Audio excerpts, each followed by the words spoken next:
Number 10. The cholera belt. This is just so silly to me. While the Victorian era seems like a long time ago, it's really only like 3 to 4 people ago. So yeah, your grandparents or maybe even your great-grandparents could have experienced a life like this. As we all know, disease was rampant back then, and thank God we're a little less gross now, am I right? Well, cholera was quite the tummy bug going around back then, causing upset stomach, indigestion, and the Oregon Trail's favorite, diarrhea. Ooh, no thanks. So the people of Victorian times came up with something that, well, wasn't only functional, but fashionable too. Very nice. The cholera belt was a piece of red fabric that was to be wrapped around the belly to keep you warm. That's because people thought having a cold belly caused cholera. Because yeah, that's what gives you cholera. Yeah, for sure. Yeah. That's what does it. It's not. It's a sickness. It's a virus. Number 9. Scheele's Arsenic Green. For some reason, green was all the rage back in Victorian times. I'm not sure why. I'm personally not a fan of green, but except for the green screen. We love that. I know you guys can't see that, but I love the green screen. When I was a paint mixer, sometimes people would bring up the wildest colors for me to mix, and they weren't for art projects. They were for walls. So weird, but I digress. There was a common color back then called Scheele's Green. It was made in a lab by a spooky, scary Swedish guy named Scheele. Go figure. This color was used in everything, dresses, fabric, paint, you name it. The trouble is, it was a compound of copper and arsenic. Therefore, it was toxic and caused a lot of harm. It also had links to cancer. For example, when Napoleon was banished to St. Helena, the walls of the house he was staying in were painted with shades of Scheele. Eee, that's not good. Pretty sure he died of stomach cancer too, so there's a connection there. Number 8. Beetle dresses. Like I said, the green color was really in at the time, and there were other ways of achieving such a gorgeous glow besides using Scheele paint. Similar to how Cleopatra made her eyeliner, some dresses in Victorian times were made with pieces of beetle. Ugh. I'm sure there are some folks out there who probably don't mind that, but for the rest of us that don't care for Halloween or My Chemical Romance and Tales from the Crypt Keeper, hard pass. Basically any beetle or colorful bug that had wings, or I guess caprices, was worth keeping was prepared and sewn into fabric. The finished product doesn't look like it came from creepy crawlies. It actually looks kind of good, to be honest. Mind you, this is a time when a lot of things were still done by hand, so there's a little bit of love in each beetle you stitch. That's kind of nice. Mom helped out with that one. That was nice. Number 7. Wearing black for weeks. Losing a family member is tough. Life can get hard. In Victorian times, passing away was a big deal. There was usually a big funeral, flowers, tears, everything, the whole works. The crazy part is, you were expected to wear black or mourning clothes as they were called, thought to be an outward expression of one's emotions and feelings. However, it's not like that one funeral of the distant uncle you had, where as soon as you got home you ripped off your suit and hopped on Call of Duty to see what your friends are doing. Oh, on the contrary, my ninja diffusing friends, because in Victorian times, your search and destroy matches would require you to wear those black mourning clothes for a long time. Sometimes even weeks and months on end. Queen Victoria wore hers for years after her husband passed, and it was odd to see her in anything but black. That's a weird story. That's crazy. Number 6. Aniline dye. In 1856, William Henry Perkin was trying to create an anti-malaria drug using aniline. After all, the British were spending an awful lot of time in foreign nations doing as the British do and needed a cure to keep doing what they do. Well, he did not find a cure for malaria, but he did discover it makes a very lovely dye that makes deep reds, purples, and black. You need that for the funerals. Naturally, this picked up a lot of steam and began to be used in everything from socks to shoe polish. Yeah, I know, right? Trouble is, once people got enough exposure to the clothing with aniline dye, their skin would go red, itchy, inflamed, and was known for causing really bad headaches. That's because it would absorb to their skin and poison their blood. That sounds pretty actually, I don't want that. Number 5. Zinc chlorine coats. This one's bad, man, but it was stopped before it became a trend, thank God. Picture this, it's Victorian London and you're but a humble city servant. Your job is to clean the streets. One night it begins to rain, as it is known to do in England. I hear it rains there a lot, I don't know. And the city provides these humble men with coats that have a zinc chloride layer in the fabric. It was supposed to protect against rain and wetness and whatnot. A lot of chemistry in this video, but some might already guess that this was a bad idea. Zinc chloride is not only corrosive, but water soluble. So, after a shift in the rain, a lot of these men came back with really nasty chemical burns. And no, they didn't have emergency showers like in Heisenberg's RV. They didn't have that, or your high school chemistry class. It was really bad. They stopped it immediately, because that's really bad. Number 4, asbestos fabrics. Chris will like this, he'll remember these. Picture this, it's 2004. It's Saturday afternoon and your dad just got finished watching an episode of Trucks. Nice. And now you have control over the TV remote. Saturday morning cartoons, here we come. I used to love the Kirby Show, he's one of my favorites. Love that guy. But just before you change the channel, there's a commercial with an old man who looks very concerned. And he says, "Have you been affected by mesothelioma and or because of exposure to asbestos?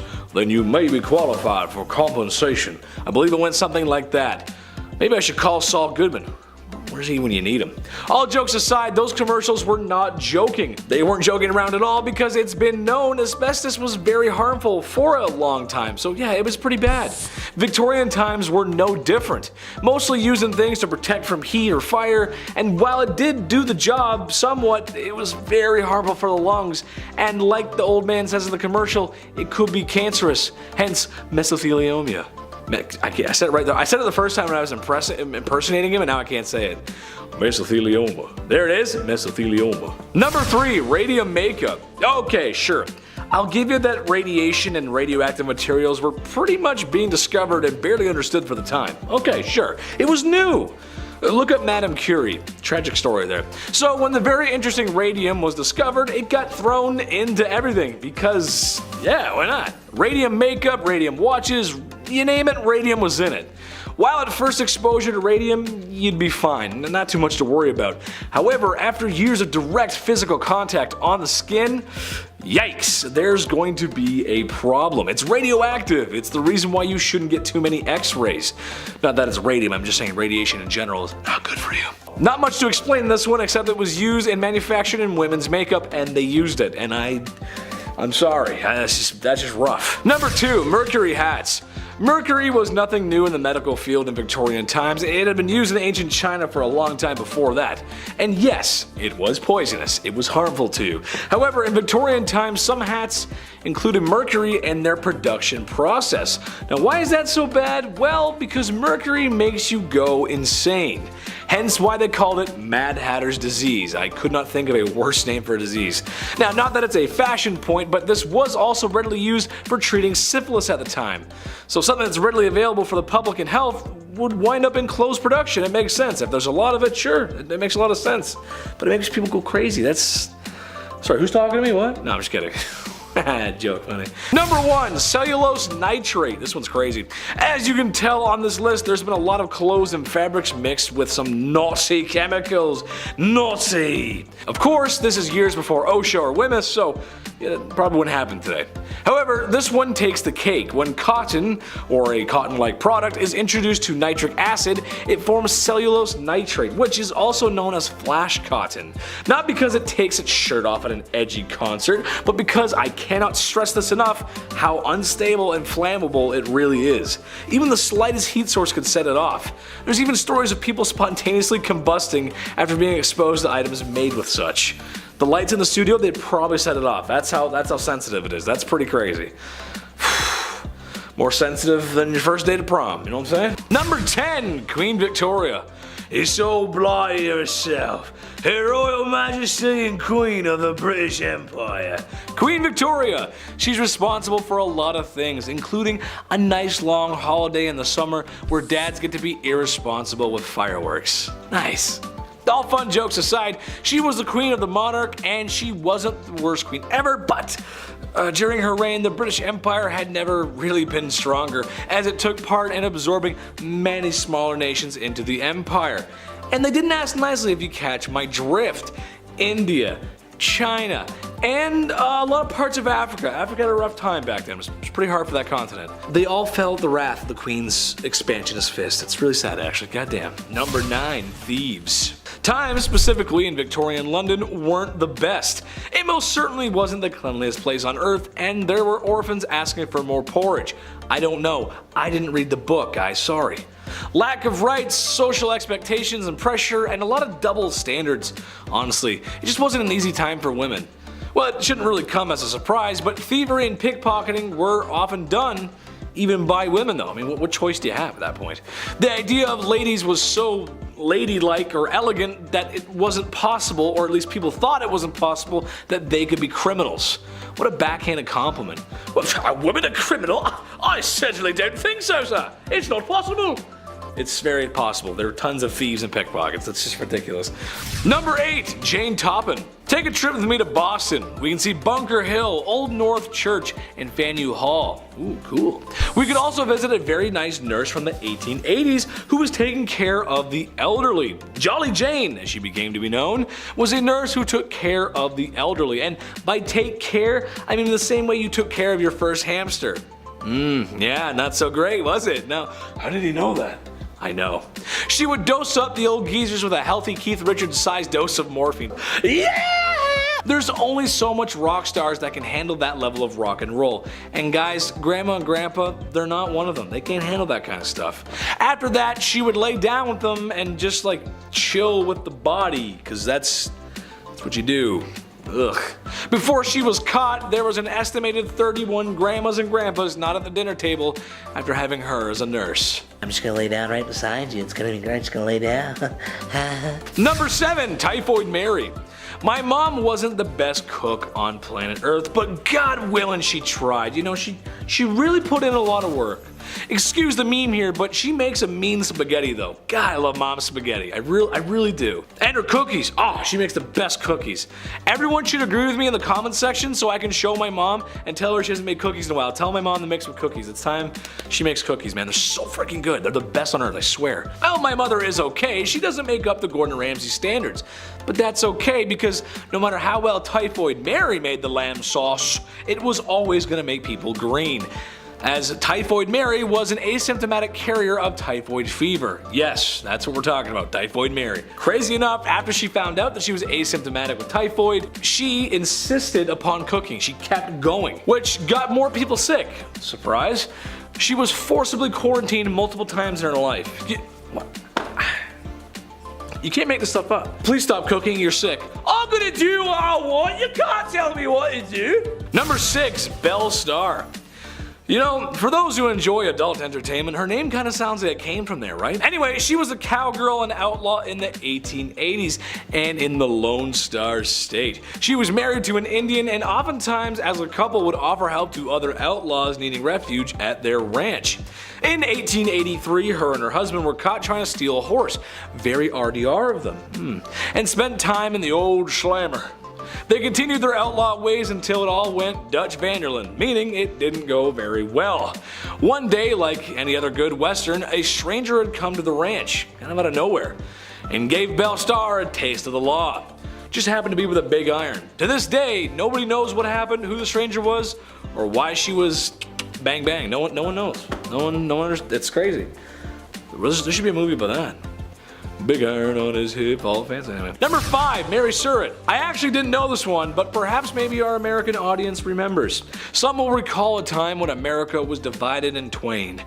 After all, a house divided amongst itself cannot stand. A certain top-hatted, bearded president did his best to restore the Union. It took a lot of years and lives, but he managed to do it.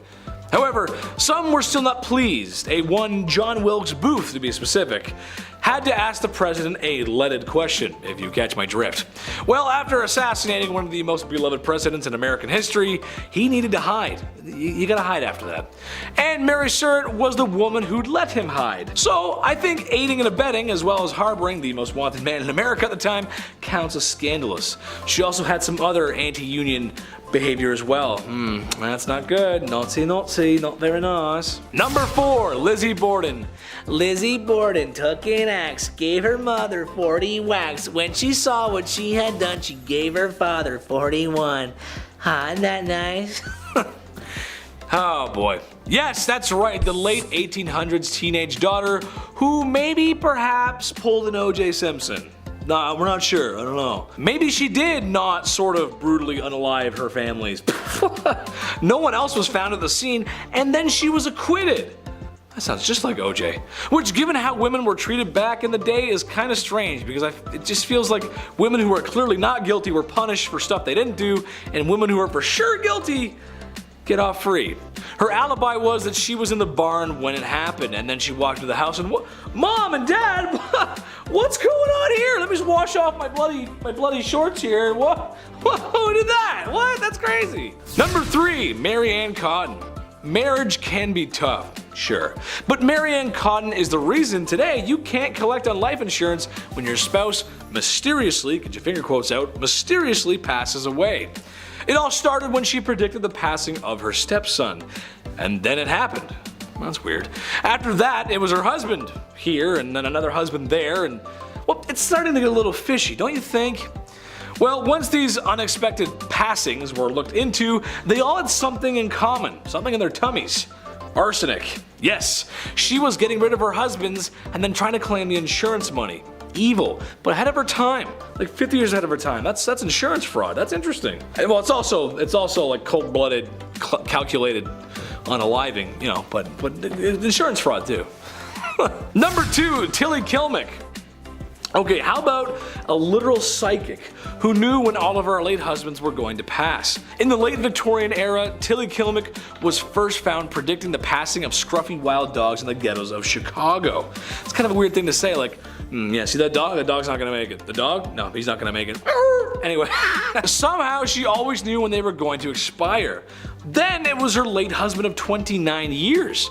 That's kinda strange, 29 years and he ends up, that's weird. After cashing the insurance money, which she got immediately, she started dating immediately, where oblivious man after man kept passing, and very shortly after she married more and more. Well, she was a regular Mary Ann Cotton to say the least, as she too was using arsenic on her husbands to collect insurance money. She eventually was arrested, and her stipulation for being in prison was that she was not allowed to cook for anyone. I think that's fair. That's good. Don't let her cook. That's a good idea. Number 1, ladies of the evening. Love them, hate them, or spend a lot of money on them in Vegas. That's Las Vegas, baby. The era was defined by them, especially in London. Whoo, baby. I mean, at night you really couldn't walk anywhere without a fair lass daintily waving her hand in hopes of luring in a customer, which wasn't really an issue given that bedroom-related sicknesses were at an all-time high. Syphilis specifically had shockingly high percentage of the population and would make you think twice. Well, it would make us think twice, it would make me think twice, but people back then, they kinda just went for it.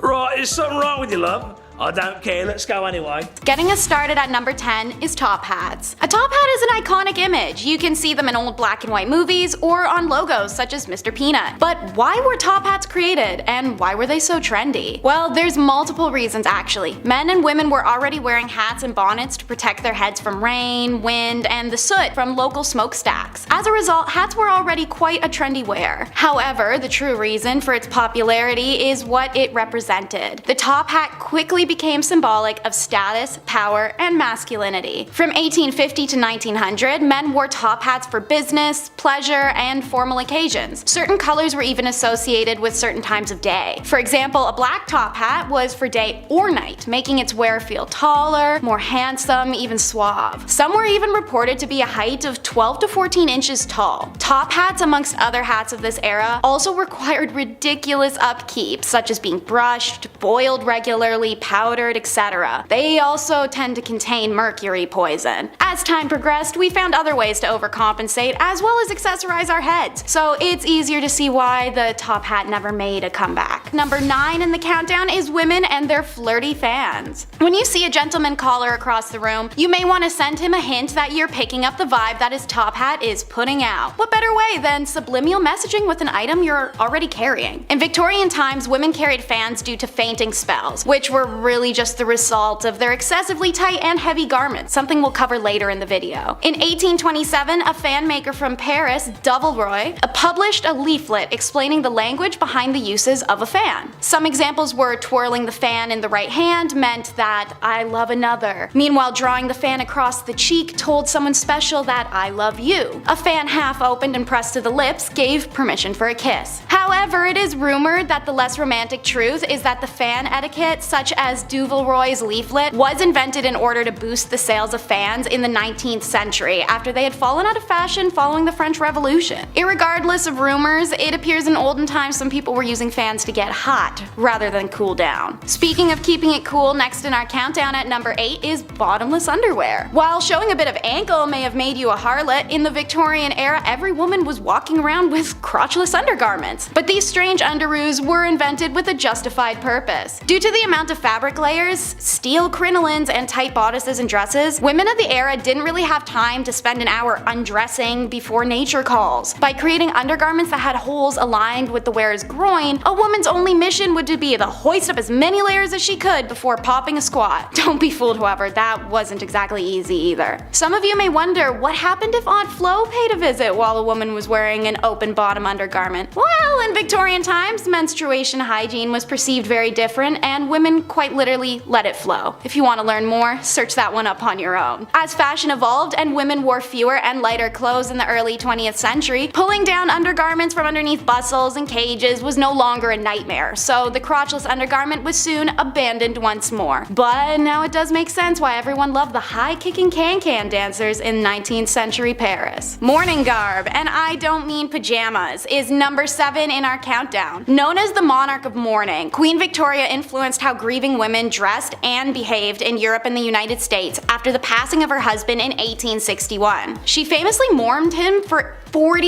years until her own demise, and started what's now known as the Victorian mourning etiquette. Victorian mourning etiquette came with elaborate rituals to commemorate their dead. It became normal to have incredibly elaborate and lavish funerals, curtail social behavior, and even erect statues and ornate monuments as tombstones. Mourning clothes were part of this, and they were introduced for both sexes. Set to show a family's outward display of their inner feelings after the passing of a loved one, the rules for who wore what and for how long were complicated and often outlined in popular journals or household manuals. Call that a mourner's magazine. Jokes aside, men definitely had it a lot easier. They simply wore their usual dark suits along with black gloves, hat bands, cravats, or ties. For women, especially should she be a widow, there were different levels of mourning and garb to wear as you progressed out of deep mourning and into lighter mourning and so forth. Deep mourning was of course black, but also made specifically was a crepe styling, a scratchy silk with a puffed, crimped appearance associated with mourning as it doesn't pair with any other clothing. Right. The mourner would eventually stop donning the crepe and then stop donning black. This was called slightening the mourning, before cloth colors eventually moved on to gray, mauve, then white, until the mourning period was considered complete. Number 6 in our countdown is the human hair wearers. Fun because it rhymes, but creepy for a whole slew of reasons. So, what do I mean by human hair wearers? Well, it was a tradition in Victorian era to don jewelry that had segments of human hair embossed, woven, or sealed into it. But for many Victorian people, the amount of hair involved in remembering loved ones went far beyond a little lock in a necklace. In stores and women's magazines, you could find patterns for wreaths made of hair and wire, often floral designs. Bracelets, brooches, earrings, and necklaces were also all very common. In its prime, human hair jewelry and decor was considered incredibly fashionable. It's even said that swapping locks of hair was a love token between women loving women or friends, the way that girls today might wear friendship bracelets with each other. I guess if you need a trim and you were already late on a birthday gift, you could really just kill 2 birds with 1 stone. Number 5 in the countdown is all about buggy dresses. The wealthy Victorians were very into the grandeur, looking to feed a fascination with culture especially. Beetle wing embroidery was at a peak of fame in the 18th century India, and was quickly appropriated by English visitors while military occupied the country from 1858 to 1947. Elytra, which is the hard casing over a beetle's wing, first appeared on dresses and experienced their first burst of popularity in England by the 1820s, though English women in India had likely been donning it since at least the 1780s. Material used was often white or other pale colors to help augment the reflective green tones of the beetle wing. This visual was made possible when elytra was paired with zardozi, a gold embroidery style often done on colored cottons or silks. Victorians at least didn't appropriate everything about the art form. They made patterns and styles of their own for the dresses. Elytra was sewn onto the gowns in an imitation of live beetle patterns, a reflection of Victorian interest in naturalism and zoology. Not sure why anyone wants to look like they have live bugs crawling on them, but Okay. Number 4 is the casual ball gown. One of the most notable shifts in Victorian time was that fashion began to be differentiated by gender rather than class. This reflected the changing roles of women in society. And let me say, every part of Victorian women's fashion seems tortuous. You start your day layering on long, crotchless underwear and tunics before strapping a metal cage to your waist. You then wear an average of 6 skirts over that, alongside bodices and corsets that would forever change the placement of your organs and potentially even suffocate you to death. The reported average weight of a Victorian dress when fully on could be anywhere between 14 and 22 pounds. But the risk doesn't end there. In fact, it was everywhere. It was estimated that between the 1850s and 1860s, 3,000 women in England died from their crinolines catching fire, as airy fabrics and hoop-supported skirts also allowed for plenty of air to circulate beneath a dress, which could also make a small flame grow out of control in seconds. In 1864, the New York Times reported that 40,000 women worldwide perished from dress-related fires. Another common occurrence was to see them pulled into machinery after walking too close and having some of the skirts catch in exposed parts. Yikes. It's no wonder that the large ball gown crinolines phased out in the late 1800s, but then bustles came in and they were worse in different ways. While more practical as it was slim on the sides and the front, it required women to sacrifice movement and comfort in order to achieve a fashionable shape like the corset did. They began to alter women's spines, ribs, and organs over time, as they required women to twist their bodies completely in order to be able to sit down. Overall, while movies and TV may make these beautiful gowns seem whimsical and ethereal, they truly were just death traps. Number 3 in the countdown is bird-brained. I enjoy my puns, but there's a reason for that one. This trend was started by the notorious Marie Antoinette, a rebel in the French courts for her outlandish fashion and accessories. Amongst her pile of powdered curls, Marie was often seen with feathered caps and bonnets. While this look became an envy for women across America and Europe, the trend did struggle to take off initially, as much of the aristocracy was perturbed by it. However, a trend is a trend, and eventually the English society was persuaded. They donned mainly ostrich, pheasant, or peacock feathers at first. Eventually entire songbirds were stuffed after their death and adorned these hats. By the late 1800s, the plume trade had decimated several species of birds, including flamingos, birds of paradise, and rosy spoonbirds. Topping the endangered list were the snowy and great egrets, as at one point their pure white feathers were worth more than gold. Promoters of the feather trade knew what they were doing and also knew that the public didn't understand the carnage that their fashion was sieging on these animals. They held that wearing feathers and whole birds brought city dwellers closer to nature, that it improved people's awareness and knowledge of bird species. Thankfully, it's due to the inevitable public awareness and then disapproval that bird hat sales diminished and went out of trend altogether. Number 2 slot in the countdown is Paris green. It seemed Parisian aristocracy had a chokehold on the globe with their trends. It's believed Empress Eugenie was to have worn a dress so stunning at the Paris Opera one evening in 1864 that it was featured in newspapers globally the next day. It was a deep yet vibrant green, one rumored to almost glow in darkness. The green of Paris quickly became the hue of the social elite. So, how was Paris green made, and why was it so dangerous? The color was discovered when chemists combined copper and arsenic poison. The result was a dye brighter than all the other greens available on the market. Copper wasn't what gave this color its iconic nickname, however. Arsenic is a highly hazardous substance that causes skin sores, vomiting, diarrhea, and in some circumstances cancers or death, as we know now. But they didn't. When factory workers' arms and hands began to wilt away from sores and decay that could only be connected to the dye, French and German governments enacted legislation prohibiting the production of arsenic-based pigments. It's the right thing to do. Meanwhile, the British government mainly ignored them, even when Matilda Schrewer famously died of arsenic poisoning with the whites of her eyes stained green from her working in factories. This was deemed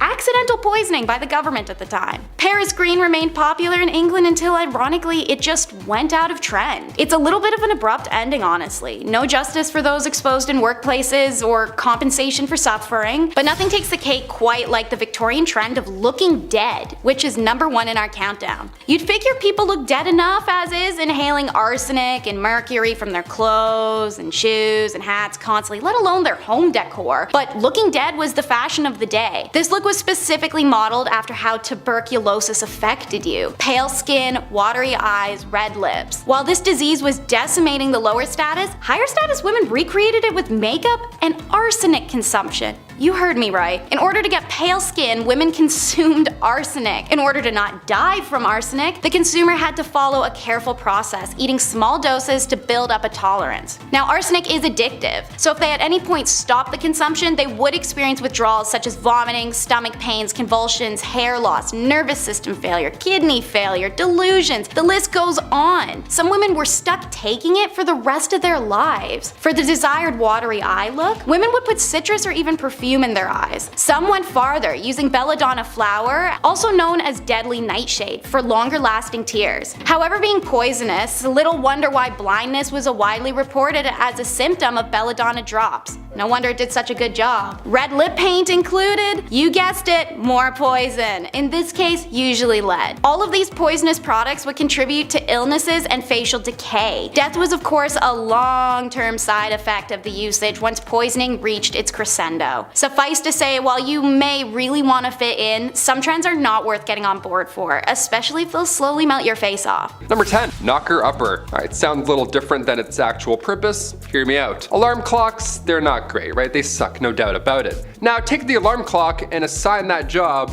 to a real life person. What does that look like? What does that sound like, rather? At 6 a.m. That person is called a knocker upper. A person employed solely to wake up workers at mills and factories on those early morning shifts. Now, going from house to house using a long pole to knock on bedroom windows, that sounds like the best job ever, right? I can't close the list with this one. This is number 10, for sure. It's kind of fun. If you had this job, well, you're probably not alive anymore. I don't know, unless you live in a weird town. The people at the time were a lot friendlier back then than they are now, so, I'm sure the knocker-upper came around today. Be a little different. They'd probably be on World Star the next day. Knocker-uppers back in the day, thank you so much for waking me up. I would have lost $14, thank you. It was a big deal, it was definitely a big deal. Number 9. The linkerman. Before the introduction of gas lights on the streets of London, if you were traveling alone at night, well, you'd probably get lost. Because, yeah, even London now I'd get lost, you know what I mean? So that's where a linkerman would ideally come into play. They'd come in to save your night. What they would do is they would carry with them a torch to help guide your way home. They'd be like, hey, follow me, I know these streets, and then you do it, I guess. It's a little scary. At the end of this impromptu tour, they'd of course expect a little tip from you.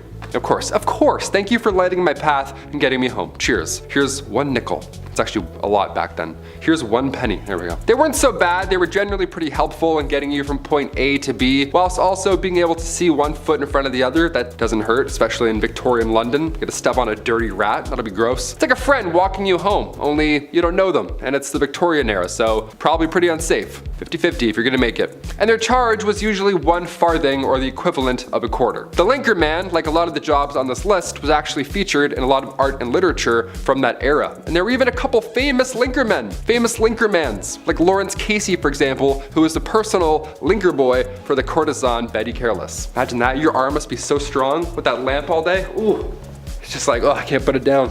Number 8, ghost photography.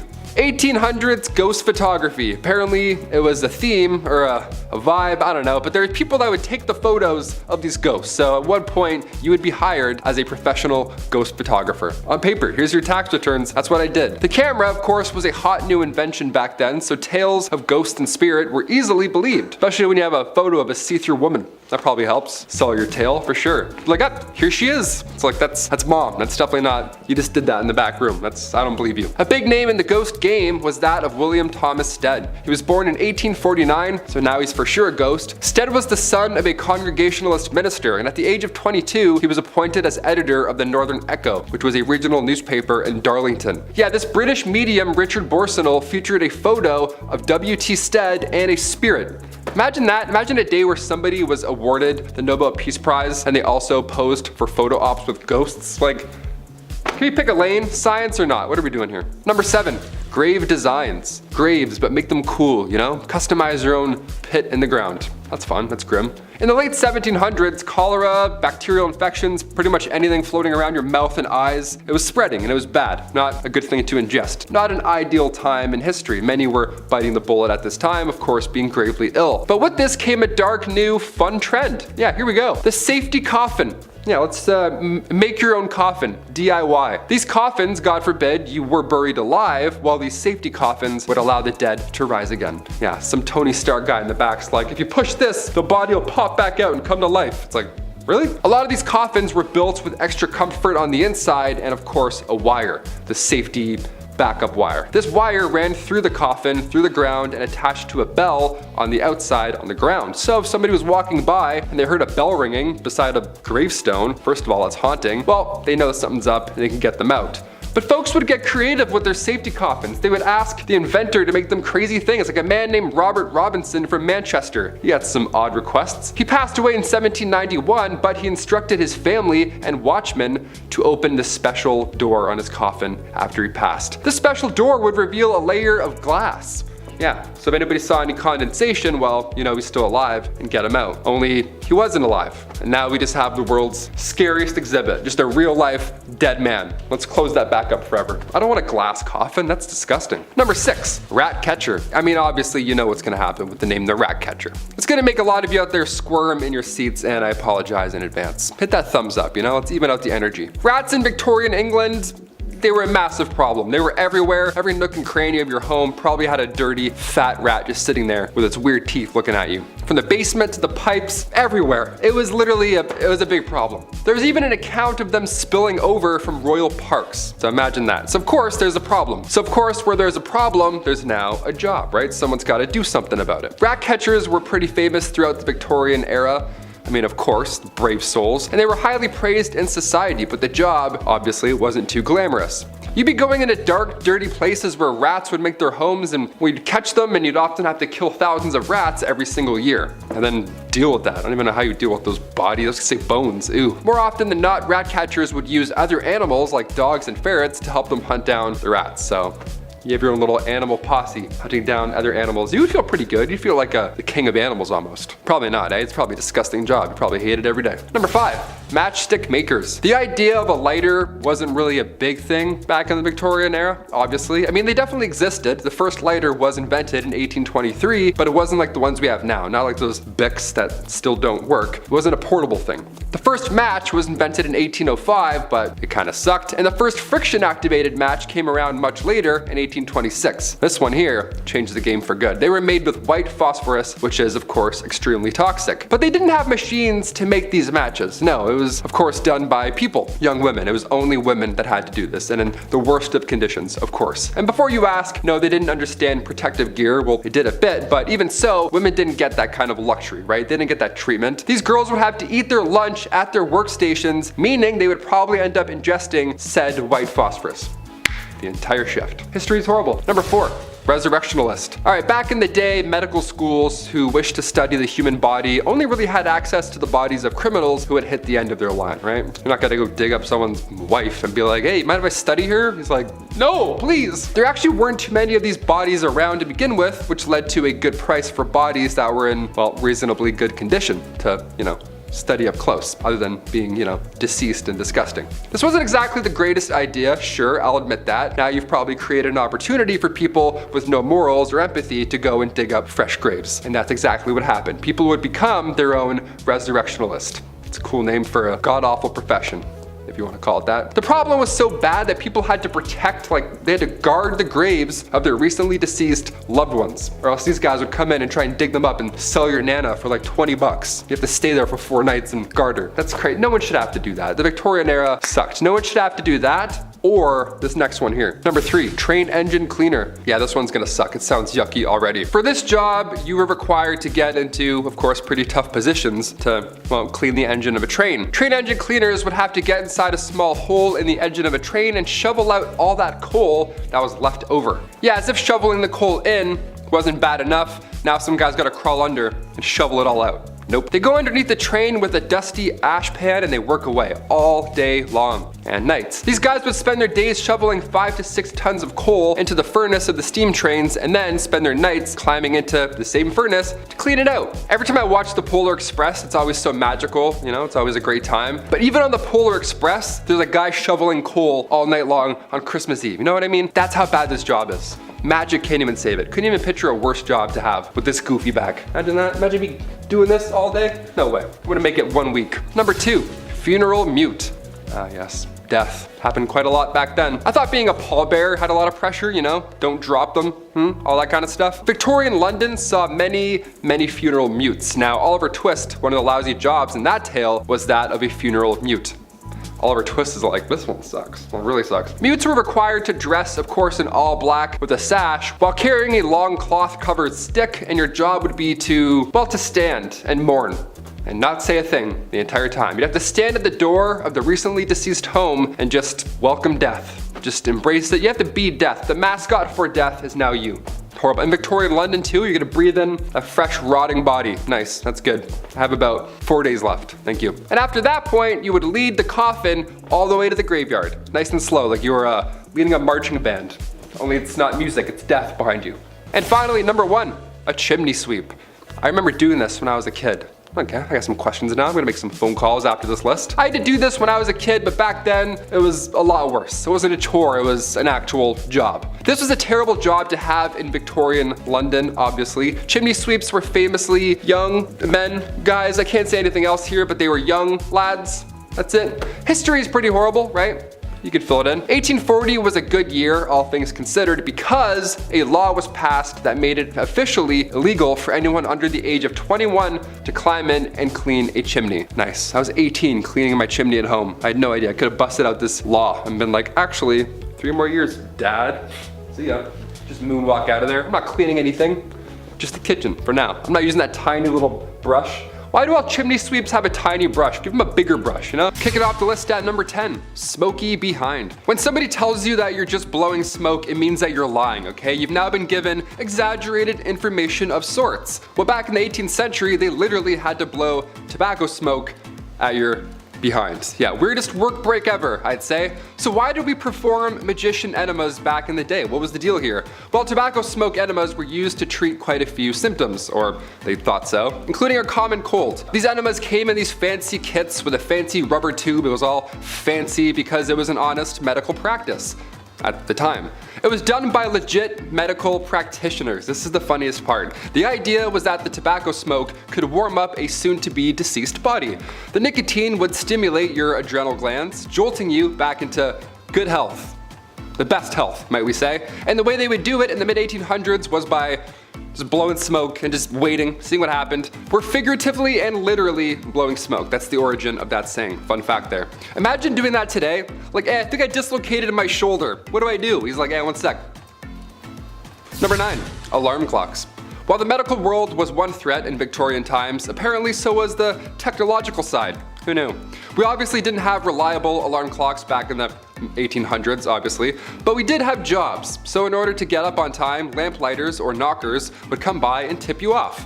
Yeah, they would just yell in your window and just alarm. That's how you'd wake up. A man would yell into your window and smack you with a stick. Legend has it, a young man named Sam Wardell, he got a little creative with his wake-up calls. He needed more than a lamplighter at 5 a.m., so he would Tony Stark this alarm clock gadget. He would use wires, a bunch of stones, all that unsafe stuff. Then at a certain time, stones would fall to the ground, of course waking him up, and presumably everyone else in the building. That would be alarming.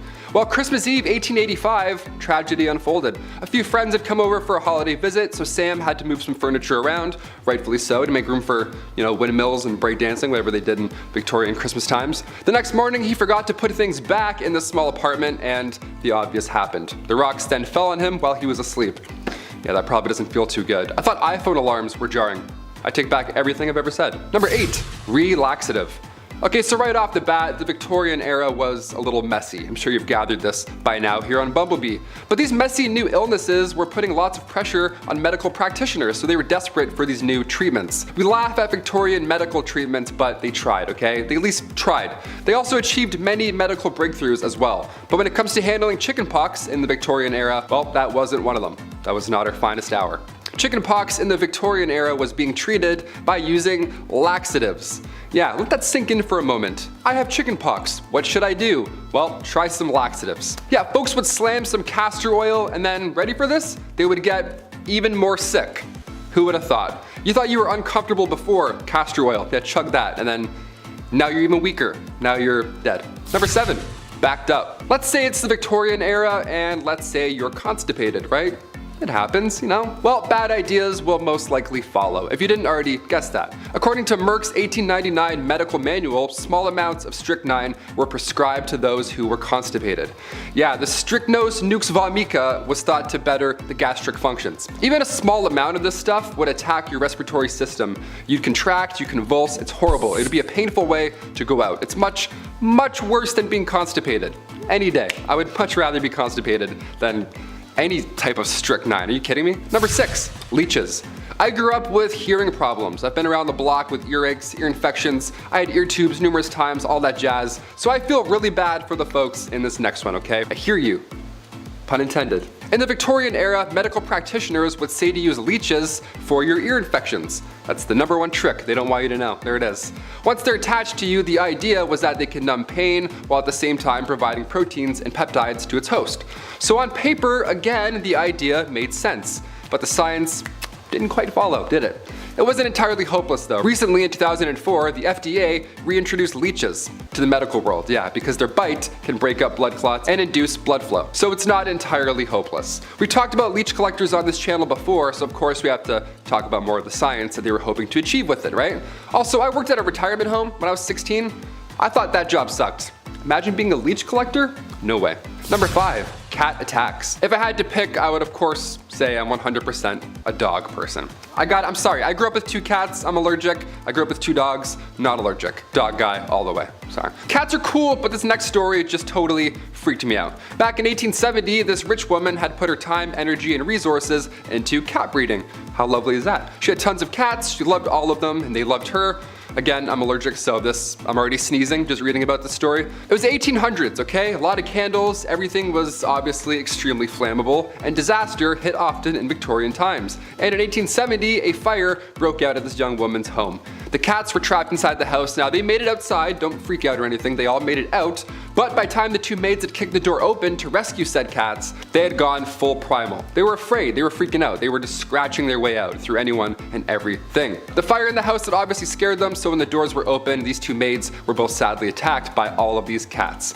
What a horrible thank you for saving all of their lives.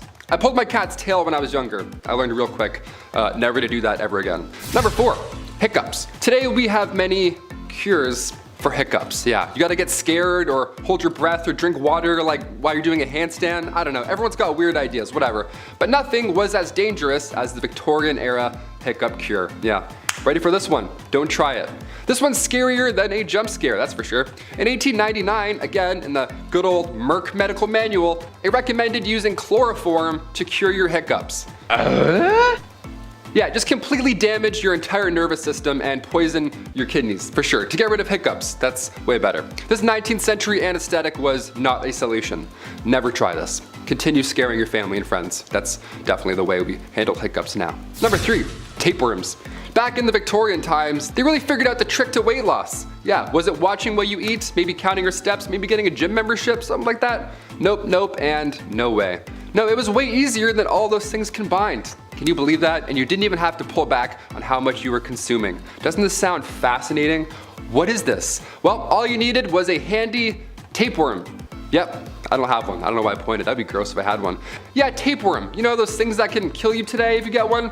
See, the plan was if you eat a tapeworm egg, okay, it will later hatch in your stomach, and at that point you could just eat anything you wanted. Because every time you ate, the tapeworm would also eat, so you could get your snack on while still rocking those Victorian skinny jeans, right? Tapeworm cyst pills, or go for a jog.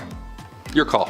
Number 2, Victoria's reign. Queen Victoria's reign started in 1837 and it lasted until the Queen's death later on in 1901. At just age 18, Alexandrina Victoria had to rise up to the throne. She was born, of course, on May 24th, 1819. Queen Victoria was 5th in line when she was born, so right off the bat, it was actually highly unlikely that she would ever get the crown. Then one by one, out of nowhere, all of her family members began passing away suddenly. In 4 years, 3 of Victoria's cousins passed away, and then her father and grandfather both died a week apart from each other. So by the time 1830 rolled around, Victoria was only 11 years old, and already she was next in line for the throne. That's how fast it happens. So as if that wasn't already stressful enough, Victoria was brought up under the Kensington system, which if you haven't heard of before, it's pretty awful. Victoria's mother, Duchess Victoria of Kent, she created this Kensington system to control her daughter. She literally isolated the child from mates or family members, anything fun or social, you name it. Her mother did this to keep her pure, of course, to keep her the most pure lady. This system sounds awful. Her mother would monitor her every action, including who she can see or speak to. Victoria only had 2 playmates growing up. That's it. I'm like, hey, me too. She had her half-sister, Princess Fedora of Leamington, and the Duchess attendant Sir John Conroy, his daughter, Victoire. I mean, only 3 friends growing up, that's cruel. She shared a room with her mother until she was finally queen.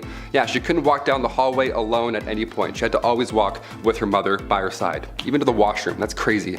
Victoria has reflected on her childhood since, and yeah, she hates John Conroy for manipulating her mother, and she actually refers to him as Demon Incarnate, so that's good. It's a nice nickname. Incarnate? He's a demon. He's the worst. Let's just call him that. And finally, number 1, royal enemies.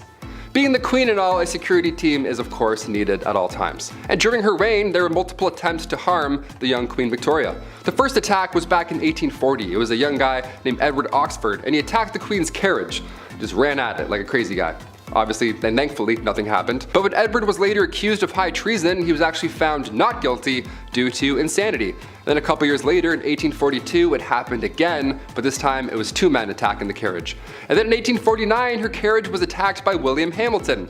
In 1850, as the carriage was passing the gates of Buckingham Palace, Robert Pate, a retired soldier, ran up and hit the carriage with his cane. He was going nuts as well. Everyone wants this carriage. This is like the ultimate, no one's getting through this carriage apparently. Victoria was okay, luckily, but of course she was shook after all these events. Then again in 1842, 1849, 1872, attempt after attempt. It was horrifying. But then things got a little worse with a man named Boy Jones. Yeah, this guy stalked the Queen from 1838 until 1841.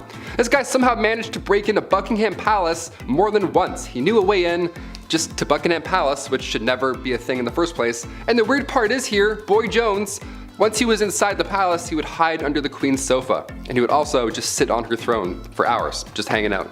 Yeah, he would pretend he's Cersei Lannister and just sit on the throne for a minute or 2. Think about life. Eventually, thankfully, he got caught, but imagine coming home and Boy Jones is sitting on your couch. You're like, what are you doing? Take that shirt off, get out of here. Number 10, train engine cleaner. Ever wanted to get inside a small hole in the engine of a train and shovel out the coal that was left in there? Ever wanted to go underneath a train where you can't fully stand up in the middle of the night and rake out a dusty ash pan, getting all kinds of ash and stuff in your mouth? Perfect! You can go join up with the railroad as a train engine cleaner. These guys would spend their days shoveling 5 to 6 tons of coal into the furnace of the steam trains, and then spend their nights climbing into said furnace, cleaning it out, and then going out in the middle of the freezing cold, wet night into a trench covered in water and oil and dust, and get right up under that sucker and pull out all the ashes and dust and crap that came out of the engine while it had been running all day. Number 9. Linker boy or linker men. Before the introduction of gas lights on the streets of London, the only gaslighting came in the form of small children who made you believe that you wouldn't be able to walk the streets without them tagging along with a torch to help guide your way. Then they'd expect a tip from you. Oh, rascals. They weren't so bad. They were generally pretty helpful in getting you from point A to point B while being able to see one foot in front of the other. And their charge was usually just 1 farthing, or the equivalent of a quarter. The linker boy, like a lot of the jobs on this list, was actually featured in a lot of art and literature from the time, and there were even some rather infamous ones, like Lawrence Casey, who was the personal linker boy for the courtesan Betty Careless. Oi! Where you going, mate? You forgot to like and subscribe to the channel. Oh, and while I've got your attention, why not take a little peek over at our Facebook, where you'll find behind the scenes content. Get on with it! Alright, bloody hell. Number 8, knock her up. No, not like that. God. Look. I despise my alarm clock. It wakes me out of my deeply deserved beauty sleep at 6 a.m. every weekday morning. Now take the alarm clock and assign that job to a real person. That person is a knocker-up, a person employed to wake up workers at mills and factories on early shifts, going from house to house using a long pole to knock on bedroom windows. In other words, a person employed to become the epitome of all my hatred in this world. If you had this job, well, you're not alive anymore, but I hate you. The people at the time were somewhat friendlier than they are now, and I'm sure the knocker-upper wasn't a horrible person, but I'm sure there had to be some grumpy gills who would put their hand on your chest for doing this to them. Number 7, a phrenologist. I think if this YouTube thing doesn't work out for me, I'm gonna go and make up a science. It worked for phrenologists. They claimed that a person's personality, character traits, and abilities could all be figured out by bumps and indents on a person's skull. Characteristics like secretiveness, amativeness, conjugality, and combativeness were apparently controlled by areas of the brain that they called organs of the brain. The idea was dismissed by the church, but it nonetheless gained traction through Europe and was really popular in the States. The idea that you could modify these organs through self-control and practice sounded really good to self-help gurus at the time. If only it was real.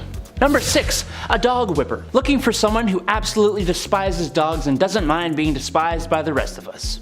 Otherwise known as a dog whipper. Back in the day, huntsmen would often hunt foxes and nail their tails to church doors, which would attract dogs of the streets. You'd also have churchgoers who would bring their dogs with them to church. These dogs were not allowed in though, so they'd all have to wait outside. You know how dogs are though. They didn't just sit there waiting patiently. I'm sure some good boys and girls did, but more often than not they'd be playing and sometimes fighting, disrupting the church services. Enter the dog whipper, who was armed with tongs to grab a dog and remove it from the church grounds, and a whip that would be used on the loudest of the poor pooches. Number 5. A rat catcher. I know this will make a few of you out there squirm in your seats. Rats in Victorian England were a massive problem. They were everywhere. Every nook and cranny of your house, from the basement to the pipes. There was even an account of them spilling over from royal parks. So of course, where there is a problem, there is a job. Rat catchers were pretty famous throughout the Victorian era and were highly praised in society, but the job wasn't too glamorous. You'd be going into the dark, dirty places where rats would make their homes and catching and often killing thousands of rats a year. Often rat catchers would use other animals like dogs and ferrets to help them hunt down the rats too. I don't know though, gonna be me. Number 4, an upright worker. Upright workers, otherwise known as chimney sweeps, actually started off being children as young as the age of 4. The smaller size of the little kiddos was perfect for fitting inside and climbing up and down chimneys. The little suckers would rub their elbows and knees up against the brick of the chimney so much that they would be scraped raw before callousing. Isn't that lovely? No, it's not. It's horrible. Some children were deliberately underfed to keep them small enough to do the job. Some of them would get permanent lung damage from the dust and smut and smoke from the chimney. Some kids even got stuck in the chimneys. Thank the Lord they eventually passed a law that would make it illegal for anyone under the age of 21 to be a chimney sweep. But even then, 'tis not a profession many would like to have. Number 3, matchstick makers. The idea of a lighter wasn't really a big thing in the Victorian era. They definitely existed, as the first one was invented in 1823, but it was not exactly a portable thing. So matches were your match. The first match was invented in 1805, but it sucked. The first friction-activated match came about in 1826, and they were made with white phosphorus, which is extremely toxic. But they didn't have machines to make these matches.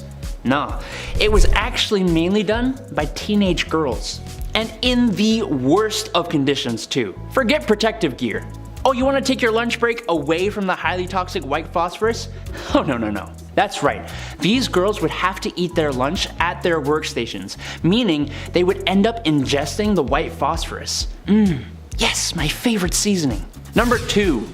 Resurrectionists. Back in the day, medical schools who wished to study the human body only really had access to the bodies of criminals who had hit the end of the line. There actually weren't too many of these bodies around, which led to a good price for bodies that were in reasonably good condition, other than being deceased. This wasn't exactly the greatest idea, as now you've created an opportunity for people with no morals or empathy to go and dig up fresh graves, becoming resurrectionists. A cool name for an absolutely god-awful profession, if you could call it that. The problem was bad enough that people would actually guard the graves of their recently deceased loved ones. No one should have to do that. Number 1, night soil man.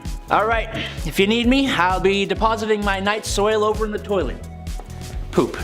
Night soil is poop. And the night soilman? Well, you see, Before we had real sewer systems, the night soil you deposited at home would go into a lovely hole in the ground. As you can imagine, these would tend to fill up over time, and that's when you have your night soilman come in. Yes, his job was to clear out the poop deposits from houses and cart it away in the middle of the night so nobody in polite society would have to see it. But they were always in business, so that makes the job a little less crappy. Number 10, bottomless undies. I think I speak for everyone when I say that putting on a clean, fresh pair of underwear is a nice feeling.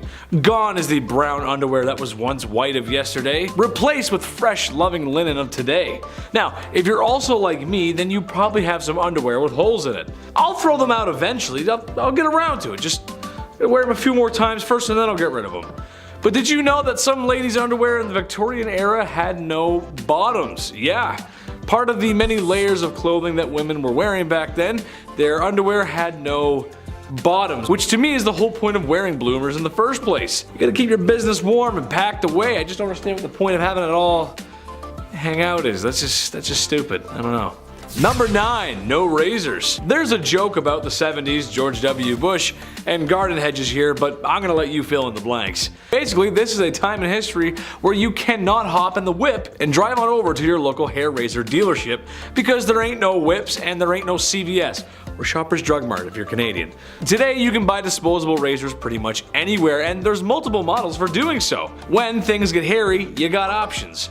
Women in the Victorian era were not so lucky. They had to go for the natural look. Now, not that there's anything wrong with that, it's just, I feel like a girl's gotta have her options. She gotta be able to, do her own thing. Why not? Number 8. The dirty Thames. When you think of Victorian England and the people, there's only really two classes, the wealthy and the ones who are broke and sound like they're from Peaky Blinders, love. Yeah, that's right. However, even for women of high esteem with their bottomless undies and lady maidens growing a flush, the streets of Victorian London weren't very bourgeois, to say the least. Muddy dirt roads, thieves, beggars, and a really bad smell. It just didn't smell very nice. Oh, and also a really scary guy, but we'll get to that in part 1. But perhaps the most disgusting was the Thames River, which after years of treating it the same way Brendan Fraser was treated after the Mummy franchise was over, it wasn't a good look. It was full of filth, sewage, garbage, and animal cadavers, so much so that it was said you could walk across the river on top of them. That is no place for a lady to be. Ooh. Number 7. Calf ear appetizers. This one goes out to all the folks who like their steak well done, as this may be too much to stomach.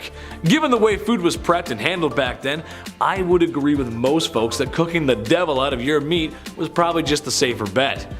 Sucks for me because I like my steak rare as you can make it. Blue, almost, honestly. I love it like that. I am also willing to bet that most of you folks who like your steak well done aren't a big fan of fat and gristle. I also love fat and grizzle. I just like meat, what can I say? What I'm getting to is calf ear appetizers. Yes, cooked calf ears, which I'm pretty sure are just like pure cartilage. Higher class women could often find themselves at parties where they would serve up this chewy delight. You'd probably just be chewing on that for a while. I feel like most people wouldn't like that. Is Chris a cartilage guy? I don't know, we'll see. Number 6. Hand cleavage. This goes for every inch of the skin, really, but women had to cover up back then. That means no ankles, neck, or God forbid a wrist. If a man saw a wrist, they would act, ooh. Well, I don't know if they were that down bad, but women of higher esteem wore gloves. There's etiquette to gloves. It was all part of the culture, which means only women with dosh could practice such glove etiquette. I say no woman should have to cover up. She should wear whatever the heck she wants when the heck she wants to. However, with the gloves, I believe there's a separate issue. I have an issue being a big dude with asthma. I sweat a lot more than the average folk. It just sucks, but if I was a fair lady with those gloves on, well, I might want to leave them on. Wouldn't want to ruin anyone's appetites for calf ear appetizers because the smell and the sweat, it just, it'd be gross, Number 5, dresses too big. This is something I'm glad isn't a thing anymore. I'm not a person who likes to dress up. I'm a simple dude. Casual and comfortable is my forte. However uncomfortable wearing suits is, I like to think I clean up well. And I understand sometimes you gotta wear drip. It's just how life goes. Sometimes you gotta dress up. I just don't think people should be showing up to any formal events in cowboy boots and a popped collar shirt. I've known a few of those people. But what I'm really talking about here is the obtuse size of women's dresses and just the whole culture of women's fashion back then. It's just crazy. Large and overbearing dresses with enough material to use as blankets when you sleep. I know that couldn't have been fun. It's horrible. Especially with my sweat problem. A few hours in a suit and maybe a few beers later, and the first thing I'm trying to do is take the suit off. It gets tight and sweaty in there, and it's just a lot of material. It's just too much. And doorways, trying to get through doorway. Ugh. Forget about it. Number 4. Fava beans. Well, after all that sweating and being around all that foulness, ladies needed to detox. How about a nice face mask made of beef? Yes, that's right. To keep their skin young and beautiful, they would drape a slice of beef over their face. Nothing like a little Hannibal Lecter before bedtime. Now, I hear you saying, well, Chad, that's not that bad. Okay, but think about this though. For the time period, that beef was probably yucky due to food processing practices of the time, and there's just no fridges. That means it would stinky. I hope it was at least winter before these ladies decided to beef up like that. This process of beef was supposed to rejuvenate the skin because beef contains some important vitamins for such. I can't recommend that. You just walk in with the beef and, hello darling, yes. Gross. Number 3, hot Christmas. This is just so dumb. I'm just gonna go ahead and tell everyone at home right now not to do this, because I know some of you, and some of you are gonna be like, oh, thanks, Chetty, that's cool. No, don't do it. I'm a doctor, a lawyer, and a firefighter. Basically, this was a super fun game that felt like something out of Johnny Knoxville's head, not Victorian families gathering at Christmas. Basically, they would gather at Christmas to play a game called Snapdragon. You get a bowl of raisins and almonds, you pour some brandy in there, and maybe one out for your homie, and ignite the brandy. Once the bowl is on fire, the family will compete to see who can grab the flaming treats and eat them the fastest. Okay, second-degree burns are not how I want to spend my holiday season, and also, in a time before smoke alarms and a modern fire service, this sounds like a really bad time. Grandpa could lose it out of his hands. Drapes catch fire, the house burns down, probably the whole neighborhood. Just a bad idea. Also, I hate raisins, so setting them on fire? Yeah, I'm out. I don't like raisins. They're gross, dude. I don't like them. Number 2, crypt pics. Look, it's a part of life. It happens. You live, you love, and depending on how much your wife likes interior design, you probably have a sign hanging up like that in your home somewhere that says something like that. You know what I'm talking about. And after spending all that time in HomeSense, it's all over. Fade to black, cease to exist, the forever box. There's a whole process and respect in the undertaking business. The Victorian era had a strange tradition, however. How about taking photographs with the body of a family member who has recently passed on? Yeah, that's right, I know. I couldn't believe it, really. People would sit there for minutes taking photos of those who are no longer with us because the process of taking photos was not great. This isn't the digital age, after all. This is something that the crypt keeper would make you do. Keep them in the album or something. Just not for your everyday family, man. That's just weird. Yeah, so now we're going to take photos. Like, that's just weird, you know? It's just weird. It's weird. Number 1, Jack the Ripper. Listen, the women of Victorian London feared this guy. And how can you blame them? A terror that seemed to come from nowhere and could strike from anywhere. Humans unaliving other humans is nothing new, and it probably won't be old. It won't get old soon. This is what we do. It's kind of our thing. But this was the first modern serial unaliver. Jack the Ripper's identity has never been found. It's only been speculated, and some studies suggest that it has been revealed, but it's really hard to pinpoint something that happened that long ago. He was nasty and the crimes were awful. The photographs of the crime scene do not exactly follow today's media rules or decency, as it's really just horrible and it's just really messy and bloody and just gross. It's kind of hard to talk about this era without Jack the Ripper. Women should feel safe at night no matter what era it is. That's right, ladies, I'm on your side. At number 10, death photography. Has anyone out there looked at really old photos and had that eerie thought that everyone in that photo is dead now? I have. I know it sounds kind of weird, but it's just something that comes to mind sometimes. Back in the Victorian era though, they really had that thought because death photography became a trend at the time. Back then, people were dropping like flies. They dealt with a lot of illnesses like measles, scarlet fever, diphtheria, rubella, typhus, and cholera. Death was all around them, but with the rise of photography, this became a new way of keeping a memento of their loved one who passed away. Before this, they would keep locks of hair and other items from their loved ones, but once they got access to cameras, families started posing with their dead relatives. Literally. Families would often keep the bodies of their dead loved one in the house for days after their passing in order to have that mourning period, but soon they started staging photo shoots with the remains of their relatives, posing them and dressing them up to make it look like they're still alive. Family members would take pictures with the deceased to have one last family portrait before burying their loved one. It's kind of heartwarming in a way, but also really creepy. At number 9, emigration. During the Victorian era, there was unfortunately a lot of orphan children living in the streets of London. It became a pretty big problem because of the sheer amount of young people without homes or families. It was estimated that around 30,000 children were living on the streets in London in 1869. Soon a program was put into place to try and solve this issue, and people started rounding up these orphan kids and shipping them off elsewhere to work in some of the British colonies. Many of the kids who were shipped off ended up working as farmhands or as domestic servants. Though many children were shipped off to places like New Zealand and Australia, the majority of them went to Canada. About 80,000 of them actually. They were sent away with hopes that they would be able to live better lives, but unfortunately for many of those kids, they didn't end up having any better luck in compared to when they lived on the streets. This practice ended up becoming pretty controversial, as you can imagine. Before we carry on talking about the strange things that happened in the Victorian era, why not take a moment to leave a like on this video if you're enjoying it so far, and while you're at it, consider subscribing to the channel to see more videos like this one. At number 8, mental health. Back in the Victorian era, the study of the human brain and psyche was still relatively new, so no one really knew what was going on up in people's noggins. Mental asylums started to pop up, and people started getting diagnosed with mental problems even if the diagnosis wasn't accurate. The 3 labels that a patient could fall under were the manic, the melancholic, and those with dementia. The symptoms for those big 3 labels often varied, and people were admitted to asylums for some pretty messed up reasons. There was a list of common causes for mental illness that people referred to back then, and it included things like, quote, laziness, novel reading, superstition, an immoral life, and intemperance, as well as the act of self-pleasuring. For women, they could also be sent to asylums for some pretty ridiculous reasons, like imaginary female trouble, hysteria, rumor of husband murder, and even fits of desertion of husband. I am so glad things have changed since then. At number 7, grave robber. When you think of jobs back in the Victorian era, you might think of things like chimney sweeps and lawyers. But another relatively popular, though questionable profession was being a grave robber. Yes, people actually made a living off robbing graves.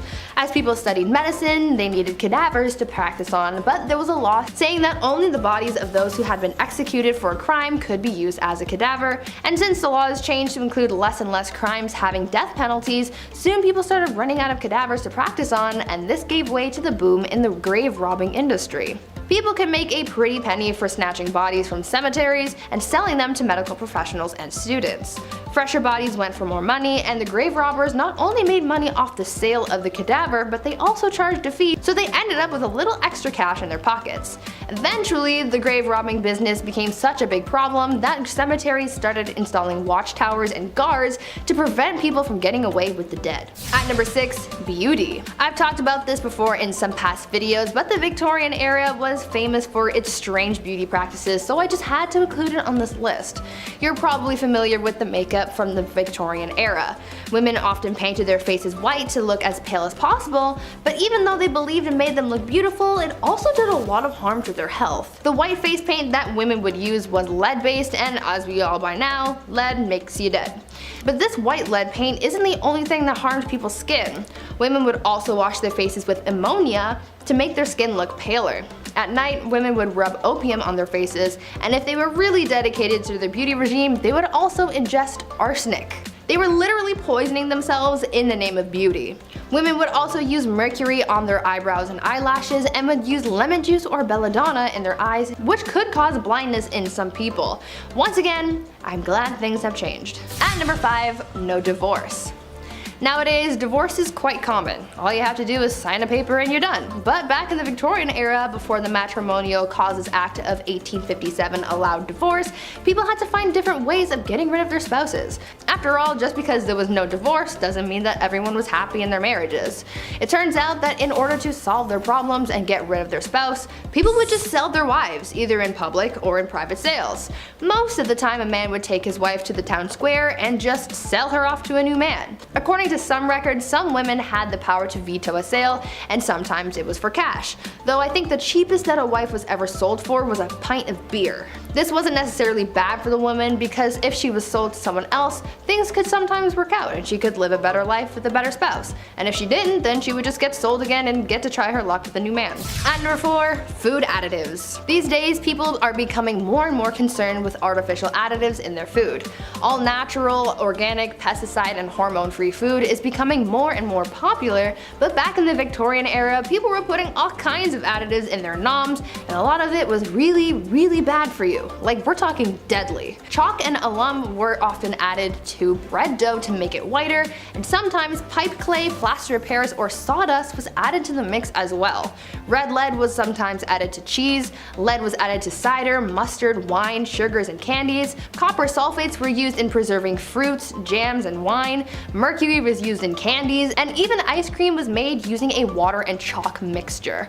All of these unsafe ingredients are actually what prompted the food safety industry, because no matter what's going on, you shouldn't be eating lead, chalk, and mercury. At number 3, corpse medicine. Now earlier I mentioned the whole grave robber industry and how that really took off during the Victorian era, but now let's talk about how they used corpses in their medicine. Back then, some people believed that consuming certain parts of the human body could cure their ailments. I know. Gross, right? One of the more popular medicines back then was a mixture made with human skull and chocolate, and it was believed to cure apoplexy. Back in the Victorian era, medical texts were published describing what parts of the human body could be used to treat specific ailments. One text described mixing the skull of a young woman with treacle to treat epilepsy. Another text says that you could treat paralysis with a candle made of human fat. Apparently, executioners were linked to this type of medicine, as they would, execute someone and then use the remains to become a doctor and treat people's illnesses. Imagine Grey's Anatomy, but with Victorian medicine. Sounds like an interesting thing to watch, but also probably not to experience.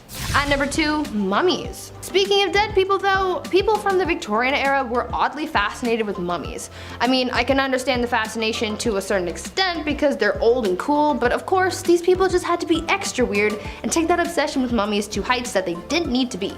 People used ground up mummies to make paint. Pieces of mummies were sold in jars, and they were even used in advertising. One candy shop put a mummy on display in the store, claiming that it was the daughter of a pharaoh who saved baby Moses. I mean, that's weird, right? I understand that this was all happening as archaeologists were starting to uncover lost treasures and secrets from Egypt, but I mean, a mummy in a candy shop? Seems a little much. And finally, at number 1, baby farmers. Now for what I believe is probably the most disturbing thing from the Victorian era, baby farmers. Basically, this was an industry of women who would take unwanted babies and either take care of them, give them to new parents, or unfortunately have them disposed of.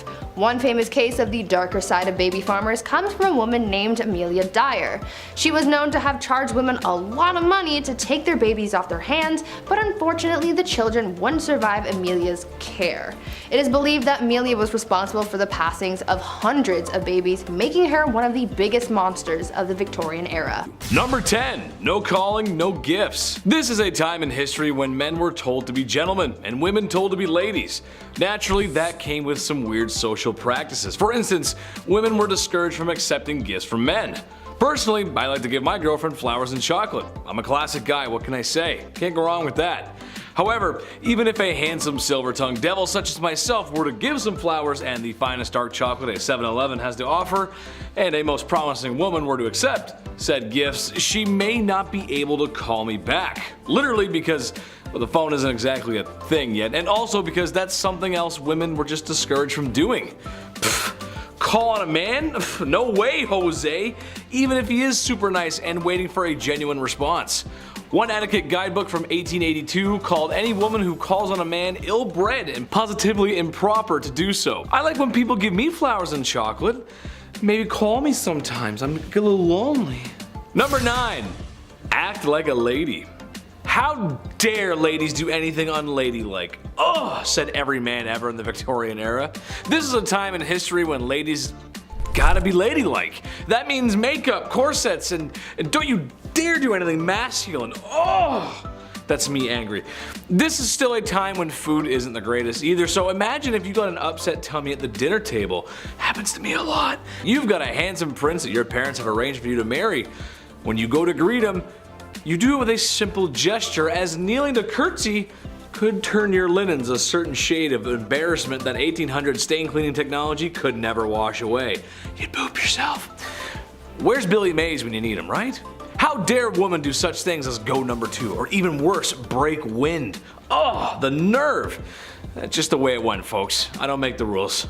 Number 8, charged with love. Naturally, this was the past, and not being open to homosexuality was just the way it was. Especially when tucking yourself into bed at night alone wasn't allowed either. Homosexuality just wasn't gonna happen. They just weren't gonna be approved of it. It's just how it goes. It sucks. However, it's almost as if there's been love on this earth since day one, and to stop that kind of love, it's just silly, man. Wherever I go, everyone is welcome on this channel, or my Twitch. Chetty loves everyone, because in reality, this is a time period where you could wind up in jail for that kind of love. And as Austin Powers would say, that's just not very groovy, baby, yeah. Strangely enough, homosexual relationships between women might have been completely overlooked, as they were sometimes mistaken for women being friends. Yeah, I know. Some women even lived together, but given that they probably needed each other for financial support, people just kind of thought that's how it went, and they ignored it. It's like they live together, and you start putting the pieces together, and it's like, you know, I don't know, something weird going on there. But love everybody, come on, be nice. Number 7, a good thing. If I'm talking about medieval times, there's a good chance I'm gonna bring up the super not cool, not fun, do not condone or support the behavior of marrying a woman at the age of 12. Yucky. In part 1, I mentioned that there was a ton of corners and streets being worked by the only other job besides street cleaners at 3 a.m. by women. However, after venereal disease was becoming a serious issue, it was getting pretty bad. It was becoming clear that a lot of people who were getting sick were young women, like 11 to 16 age group. Ooh. Which I shouldn't have to tell you is bad. That's pretty bad, dude. When I was 16, I was rocking Black Ops 2, hanging out with my buddies, and partying hard in the summer. I got a lot of good stories, maybe I'll share them one day. Catching all that nasty stuff is no way to spend your youth, so thank God the government changed the age of consent to 16 years old, which I know is not a solution for everything that was going on, but it was a small step forward in the right direction. That's what we like, good history, moving forward. We like that, Chetty likes. Number 6, the seamstress. Being that the Industrial Revolution had started and business was booming, people needed to travel for business, or more specifically, men needed to travel for business, which means they gotta be away from their wives, and that means they're away from the very thing we're talking about today, bedroom stuff. How did men solve this issue? Well, there was no shortage of ladies roaming street corners to aid in that matter. However, there's an option with a little less syphilis. There were aids or early blow-up dolls called travel ladies. Strangely enough, it was stored in a gentleman's hat. What? That's so wrong. Once it was ready to be used, it was inflated and reassembled. This is a quote from an ad from one of the products. It is inflated to the essential part of the woman wanted by a man. That just doesn't sound very good. This is why we have boards of people to check stuff from products before it gets shipped out to the public. I feel like that just wouldn't fly very well today. Number 5. Big polluter. This just doesn't make any sense. It never did to me, and it still doesn't. But in case you didn't know, self-pleasure was a big no-no, commonly called self-pollution, which honestly is very funny to me. That's just hilarious. Don't self-pollute yourself, Chris. That's bad. Don't do that. That's naughty. It was a sin and thought to be a cause for many ailments. I'm sure you've heard the classic saying that for guys, if you decided to go bump in the night by yourself, there's a good chance you'd need a walking stick because it would make you go blind. Women were also targeted, however, as for any pearl polishing by women was thought to be hysteric and needed to be treated for such. Look, the truth is, any man who wants to wax his carrot or woman tuning a one-dial radio should be able to do so without judgment of society or medical remedies of snake oil doctors. Love yourself, love everybody else, and just as long as the bedroom door's closed, you're good. Just don't do it in public, you're good. Number 4, shake and bake. I'm something of a scientist myself, but that doesn't mean I know everything, and if you actually need to learn something about health and safety, take it from a professional, not a second-rate John Candy. However, when coming across this fact, I just had to share it, because with my medical knowledge, this just doesn't sound right. Alright, so kids, we know how they're made. I don't need to go into detail for that. However, there was this idea back in the Victorian days that if a woman danced shortly after doing what mommy and daddies do, then there was a chance that her pregnancy just wouldn't happen. Or perhaps more commonly after riding a horse. Same idea. Okay. Which is frankly horse. I mean, come on. My mom always told me when she was baking that I had to be quiet and stop running around the house or the cake she was baking wouldn't rise. Well, they always did. I love chocolate cake. I mean, really, I do. I'm starting to wonder if there's a connection here. I was a rowdy kid. Number 3, the Kensington system. Poor Queen Victoria. I know this is kind of a stretch, but it relates back to the whole mistreating women thing. But basically, it was something implemented in order to control the young royal, make her dependent on her mother, whom she was not allowed to be without. Basically, modern day strict parents. Now, all the kids watching right now, or all the kids who've grown up, how well did that parenting work? Let us know in the comments. I'm willing to bet it created a little bit of a divide between parent and child. Am I right? That's exactly what happened with Queen Victoria. Shouldn't be surprised, really. Being a parent is tough. I get that, but squeeze too hard and the sand falls through the cracks of your hand. Victoria wasn't even allowed an hour to herself, and I don't care who you are, no matter how charismatic or bubbly. Everybody needs some alone time. Number 2, a healthy breakfast. Okay, not Victorian London, but this is just too funny not to mention, and it's around the same time period, very close. As the great minds of the time thought, self-pollution was a big no-no, and the reason for these urges was often related to food. Some thought eating meat would make you down bad, so a man named John Harvey Kellogg, you might have heard of him, aimed to cure the sickness of self-love. What if a man had a delicious, nutritious meal to eat, especially at the start of his day? Cornflakes by Kellogg's, the very same cereal that's probably sitting on top of your fridge, yeah, was partially originally designed to stop you from feeling those carnal urges. Now, not sure if that works. I mean, go ahead and tell me how you feel after eating a bowl of that. I had one this morning. I feel fine. I don't feel any different at all. I mean, I'm just, well, not really feeling the same about Pam Anderson anymore though. Number 1, rising action. This could get some married couples into some trouble if they're watching, so sorry. It's gonna be hard to talk about this without saying it because YouTube will send a stern letter if I do, but here it goes. The deed was not considered done unless both parties had signed off on it, had their toes curled, reaching the peak, your magnum opus, the way I feel when I eat at McDonald's, DEFCON 1, or simply mispronouncing organisms in health class. I feel like once you're involved, and to me, that's a done deal. You can't really reverse it from that point on, regardless of any of my euphemisms, but that's what they thought. They thought if you both didn't climb that mountain together, it didn't happen.